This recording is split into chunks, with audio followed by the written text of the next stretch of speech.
Muy buena tarde, queridos hermanos y hermanas. Bienvenidos a este lanzamiento en el día de hoy que estamos teniendo atardeceres con el Padre Julián. Va a ser un espacio creado simplemente para ir meditando en varios aspectos de nuestra vida y en aspectos más que todo de la parte psicológica. Por ejemplo, en el día de hoy vamos a empezar entonces a compartir este libro Experiencias con el Cielo, una manera espiritual de comprender la muerte, el duelo y la vida en el más allá. Esto le pertenece a la doctora Elsa Lucía Arango y es una doctora de la ciudad de Manizales, ahorita que reside en la ciudad de Bogotá. Vamos entonces a dar inicio a esta experiencia nueva en este canal de YouTube del Padre Julián Rendón, donde la idea es que poco a poco vamos superando temas que nos aquejan en nuestra vida, pero que también son necesarias de irlas superando con la gracia de Dios. Vamos entonces a empezar con este primer capítulo, Vivir sin temor a la muerte. Desde el cielo llega la ayuda para vivir la vida. Cuando alguien habla de la muerte con tranquilidad y alegría, produce extrañeza entre quienes lo escuchan. Con frecuencia se supone que si alguien lo hace, tal vez esté triste o deprimido. En general es un tema del cual poco se conversa y mucho se ignora. En Occidente es considerado casi un tabú. Se evita hablar acerca de ella como si eso pudiera evitarla. Si dialogar en torno a la muerte se considera inapropiado, hacerlo acerca de los muertos, de sus vínculos con nosotros, de la posibilidad de comunicarse con ellos, resulta aún más extraño, tal vez peligroso o incluso desquiciado. En casa, mi madre tenía un paradigma espiritual diferente. Huérfana de padre a los 12 años, con algunos de sus hermanos muertos a corta edad, aprendió de mi abuela que la vida se vivía con vocación de servicio, alegría y entereza, luego de lo cual iba al cielo. La muerte era tan solo el mecanismo ineludible para llegar allí. Desde el cielo venía la ayuda para vivir la vida. Eso era claro para ellas. Nunca se nos enseñó el temor a la muerte. Por el contrario, se sembró en nuestras mentes infantiles la semilla alegre de la idea de una vida maravillosa después de esta. Al cielo se llegaba, por supuesto, luego de haber llevado una vida recta de buenas obras. Esta sencilla filosofía no provenía de una fe infantil ni de una ingenua reflexión. Mamá era una persona brillante y su filosofía provenía de una profunda espiritualidad. Una filosofía sencilla y sabia. Vive bien para morir bien, en paz, sin temor en Dios. En casa se podía hablar de la muerte y de los muertos sin miedo, sin agüeros, con buen humor y gratitud hacia los que se habían ido a otra dimensión, dándoles el espacio que les correspondía en la familia. Ellos seguían vivos, pues teníamos claro que en la otra dimensión hay una vida aún más amplia que la terrenal. Creo que esta infancia en la que se hablaba de la muerte y del cielo sin temor, acentuando al mismo tiempo el valor de la vida, permitió que mi mente no almacenara lo que veo en tantas personas, el miedo y el rechazo a la muerte. Como yo era su hija médica, mamá me dejó clara su voluntad de no hacer nunca maniobras extraordinarias para prolongarle la vida inútilmente. Con una sonrisa me decía: a mí déjame en un rinconcito en paz para que pueda ir al cielo. Un mes antes de partir hacia allá, poco antes de cumplir 80 años, una sonrisa alegraba su rostro si alguien le decía que estaba muy linda. Cuando me visitaba en el consultorio, si uno de mis pacientes le preguntaba cómo estaba, con una pícara sonrisa contestaba: bien, pero me voy a tener que morir a escondidas porque mis hijas no me quieren dejar ir. Si era yo quien le preguntaba, solo cambiaba un poco la respuesta y con esa misma cara traviesa me decía: me voy a tener que morir a escondidas porque ustedes no me van a dejar morir. Lo hizo más de docenas de veces en un mes. Antes jamás me lo había dicho. Su alma ya sabía que iba a emprender el vuelo al cielo. Supongo que lo hacía para que yo como médica no me sintiera culpable de no haberla cuidado lo suficiente. Me estaba informando lo que iba a ocurrir. Independientemente de que sus hijos estuviéramos permanentemente atendiéndola con mucho cariño, ella ya estaba soltando sus anclas. Su alma extendió sus alas en paz, un amanecer de repente sin que nada la perturbara, como tal vez muchos quisiéramos que nos sucediera. voló hacia el lugar de donde todos venimos, voló hacia Dios. No dudé de su alegría al llegar a su nuevo y al mismo tiempo antiguo hogar, al experimentar la expansión de su conciencia y la sensación plena de un espíritu libre que regresa a casa al terminar la escuela de la vida con honores, llevando la satisfacción de una tarea bien hecha. Sentí su paz, llegaba al paraíso. Me había advertido oportunamente de su muerte, si bien yo no la había entendido, porque quejarme o lamentarme. ¿No quisiéramos todos algo similar para nosotros?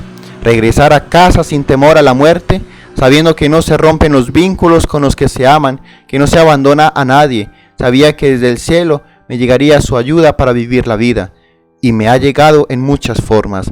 Se lo agradezco infinitamente. Tengo la certeza de que ella comparte desde allí su alegría y simpatía, su disposición a ayudar, su felicidad. Nos comunicamos en una forma diferente, claro está. Yo le hablo mentalmente y sé que me escucha, aunque no oigo su voz como respuesta, sí siento su presencia y su apoyo cerca, su fortaleza y de su amor. Hablar con el cielo. La comunicación con el cielo, cuando lo pienso, era algo al parecer obvio en mi familia. Recuerdo vívidamente a mi tío Tomás, quien se volvió sanador cuando ya era una persona mayor, según él, de un golpe en la cabeza al caer accidentalmente de un tejado. Muchas de sus extrañas historias quedaron grabadas en mi mente.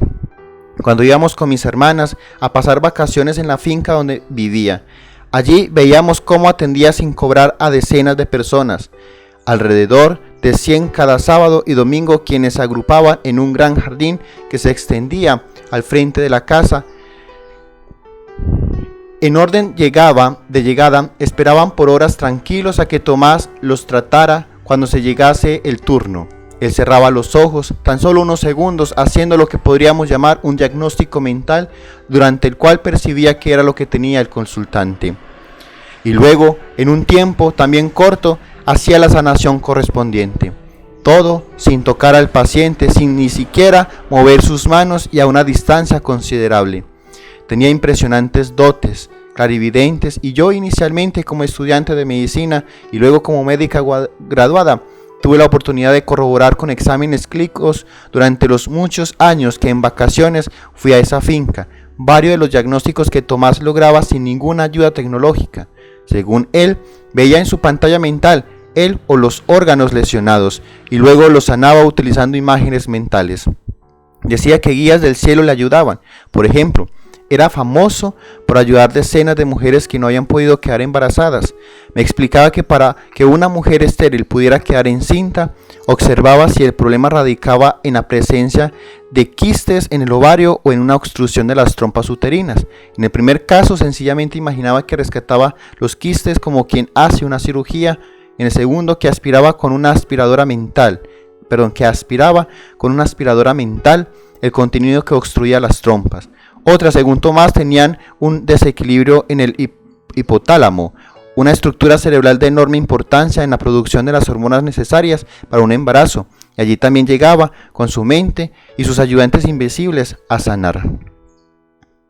Los muchos pacientes curados eran los que traían más pacientes. Me gustaba hablar con algunos de ellos para averiguar de qué se habían curado, y me relataban casos sorprendentes para los cuales yo como aprendiz de médica no tenía explicación.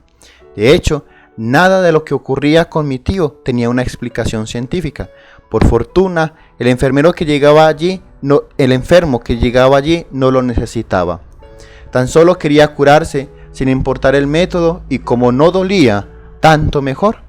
Me parecía un poco extraño que lograra describir tantas estructuras anatómicas sin tener conocimientos de medicina ni anatomía, mientras que yo, que estaba en los primeros semestres de mi carrera, requería tanto tiempo para familiarizarme con ellas.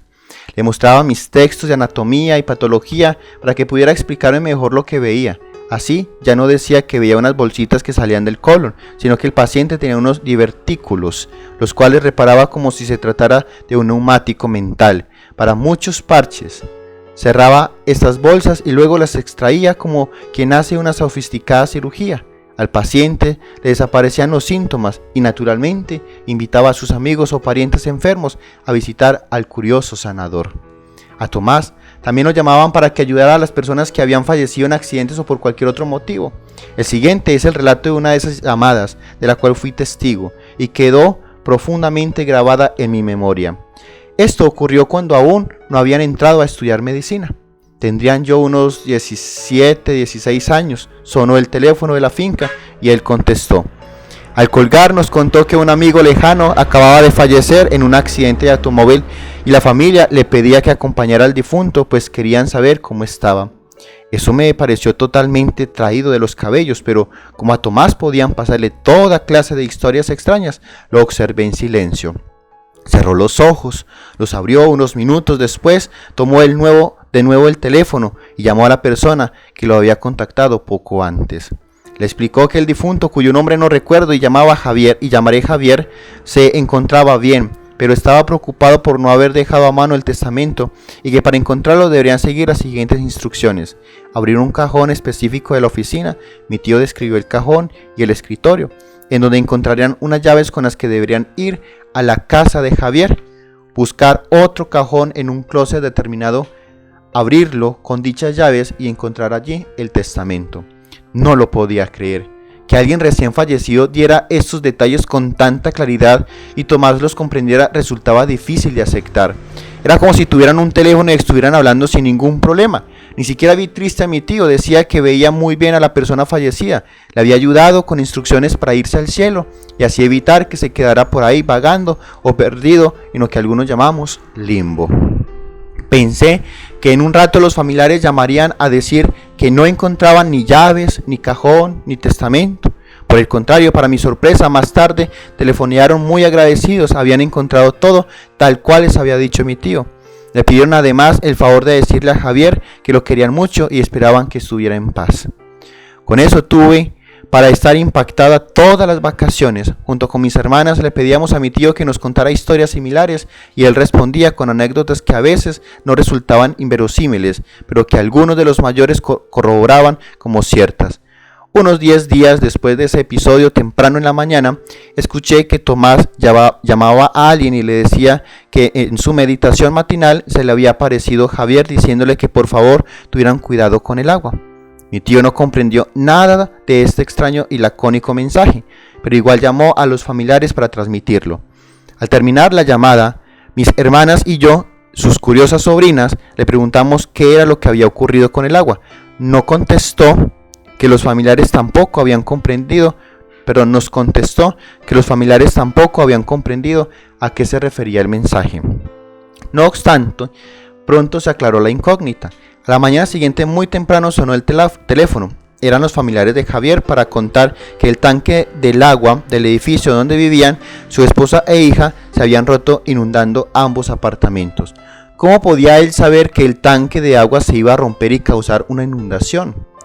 Apenas había fallecido Javier, mi tío le pudo comprender todo, pero unos días después solo le entendió parcialmente el mensaje.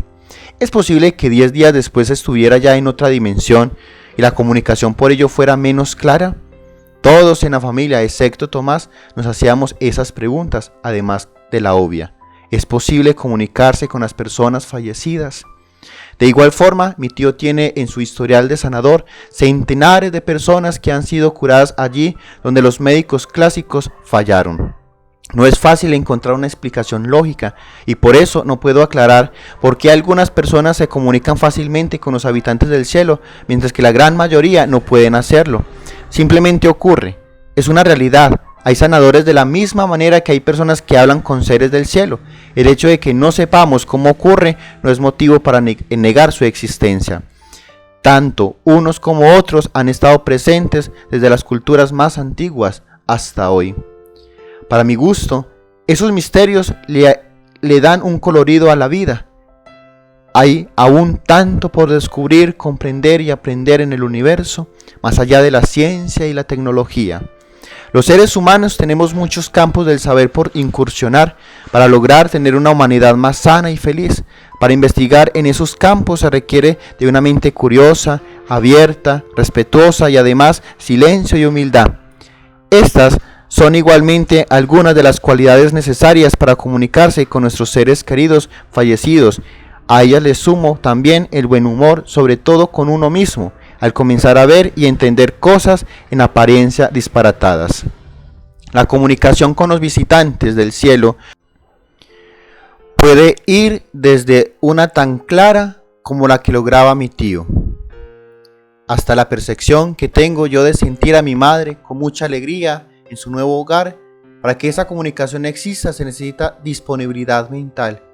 Si creo que algo es imposible, resultará imposible para mí, así sea posible y cotidiano para muchos otros. Si nuestra mente está dispuesta a aprender, lo hará. Con ello no pretendo que al terminar de leer este libro todos los lectores obtengan habilidades de Tomás, pero sí que hayan abierto a la posibilidad de comunicarse con el cielo por medio de cualquiera de las muchas formas que para ello existen. Lazos de amor que no se rompen con la muerte. El propósito de este libro es ayudar a recuperar estos lazos de amor que rompemos con tanta frecuencia cuando alguien cercano fallece.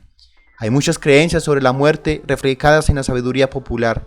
No hay que llorar a los muertos, hay que dejarlos ir, ellos descansan en paz. Si no comprendemos en su buen sentido estos mensajes, ciertamente se hace más difícil el duelo y se crea una barrera imposible de traspasar entre los que ya se han ido y nosotros. La muerte rara vez avisa, no solo impacta lo inesperado y lo irrecuperable del hecho, sino el estado en el estado en que se encontraban nuestras relaciones con la persona que muere. ¿Acaso una pequeña discusión, un desacuerdo o no haber hecho a tiempo una llamada para saludar a alguien no se convierte luego en una silenciosa culpa que aconseja el corazón y nos aísla mucho más del ser fallecido? Es como si no lo pudiéramos mirar en nuestro mundo interior sin romper el llanto, ya no solo por su partida, sino porque el lazo de amor construido por muchos años presenta al final una pequeña herida. Es allí donde el germen de la culpa la vuelve irreparable hasta cuando comprendamos que cualquier momento es bueno para sanar las heridas de ellos o ellas escuchan nuestra mente desde la dimensión espiritual donde se hallan y que son los más interesados en reparar las relaciones lesionadas. Los lazos que nos unen a los que fallecen, si no son alimentados con amor y el contacto frecuente, mueren, es decir, desaparece la relación con el ser querido. Lo que muere no es la persona que fallece, sino la relación, el lazo, el vínculo con ella. Decenas de años de una bella relación pueden esfumarse para que se quede acá, porque cree que le hace daño al que se fue si lo recuerda, si le habla o si se entristece por su partida, o porque antes de la muerte, en especial si es repentina, faltó en algo la gentileza, se olvidó un detalle, se elevó la voz y se pronunciaron palabras desagradables, o no se hizo algo que uno cree que habría evitado lo sucedido, como si la muerte pudiese evitar. Se nos olvida a veces que amar es no quedarse en los detalles ásperos. El amor mantiene sólidos en la conciencia, el afecto, la amistad, la admiración y la gratitud, disolviendo fácilmente los errores y las faltas. Precisamente por eso es amor, por su capacidad de comprender y perdonar. Es eso justamente lo que experimenta el que se ha ido. Tiene ya otra perspectiva. Desde su nueva dimensión de vida, él o ella ve y siente el océano de amor que nos une y no se concentra en las pequeñas olas de los desacuerdos o las que por lo general ahogan en sentimientos de culpa a los que se quedan.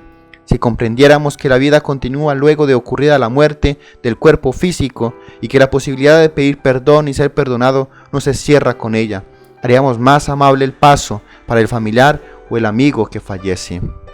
Si alguien que recién se ha ido, como se le ocurrió a Javier, está pendiente de explicar dónde está su testamento para facilitar la vida de su familia, es claro que lo cotidiano y sus necesidades no se borraron de su archivo mental. La memoria existe aún sin cerebro y parece que incluso funciona mejor. ¿Acaso Javier no lo hizo su viaje a la luz más tranquilo, sabiendo que su familia podía evitarse unas cuantas dificultades? La creencia de que al morir se descansa en paz puede ser muy relativa. ¿Qué hay del que marcha dejando problemas en muchos lados, ya sean grandes o pequeños por descuido, ignorancia o simplemente por las dificultades que a todos nos ocurren? Nada nos garantiza que descanse en paz. Tal vez por eso en las iglesias se repite tanto la frase descanse en paz y brille para él la luz eterna, procurando de alguna forma autorizar al que se va para que se olvide de todo aquello que dejó acá y que le pudiera quitar la paz. Si repetimos esa frase conscientemente, perdonando y agradeciendo es probable que la persona pueda perdonarse a sí misma y ya en el cielo reciba la ayuda de los seres de luz que lo habitan para comprender que aunque se equivocó, la conciencia y la tristeza por su error son el pasaporte para perdonarse y ser perdonado. Esa conciencia corre por cuenta de ellos. De nuestra parte, corre el perdonar del corazón. El perdón y la gratitud son tal vez los mejores regalos que podemos hacer en nuestros seres queridos muertos. Según la vida de cada quien, algunos requerirá más el perdón y otros se habrán ganado la gratitud. Se muere como se ha vivido. Es un refrán muy ceñido a la realidad. Este libro es una invitación a pensar más en nuestros muertos que en la muerte. Es posible que ellos también tengan que hacer un duelo cuando nos encerramos en nuestro dolor y nos abrimos la puerta y no abrimos la puerta del corazón a su nueva forma de estar vivos. Estoy segura de que así es.